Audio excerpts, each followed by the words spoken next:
কোন নারীর স্বামী যদি আল্লাহ না করুক এরকম কোন গুনাহে লিপ্ত থাকে, এতটা অমানুষ হয় এবং পরকীয়া লিপ্ত হয়, তাহলে সেই স্বামীকে সংশোধন করার সকল চেষ্টা করে যদি ব্যর্থ হয়ে যান, তাহলে এই ভদ্র মহিলা এখন চাইলে, যদি তার কোনো উপায় না থাকে, তার জন্য কঠিন হয় এর সংসার ছাড়া বিকল্প চিন্তা করা, তাহলে তিনি এর সংসার করলে করতে পারেন, জায়েজ আছে।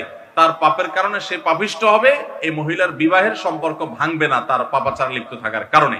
যদি তার ন্যূনতম কোনো সুযোগ থাকে এবং এই নরাধম এই পাপিষ্ঠকে কোনোভাবে যদি সংশোধন করা না যায়, তাহলে তিনি বিকল্প পথ খোঁজা, অর্থাৎ তার কাছ থেকে ডিভোর্স নিয়ে একজন ভালো স্বামীর সন্ধান করা, এটা তার জন্য উত্তম। এই জন্য যে একজন ফাসিকের সংস্রব থেকে তিনি বেঁচে থাকলেন, তার সন্তানরা বেঁচে থাকলো। এটা হলো যদি সমস্ত রাস্তা বন্ধ হয়, তখন এই বিষয়গুলো প্রত্যেক নারী আলাদা আলাদা তার কেস কি স্টাডি করে, আলোচনা করে, বিজ্ঞ লোকদের সাথে পরামর্শ করে তারপর ডিসিশন নেবেন।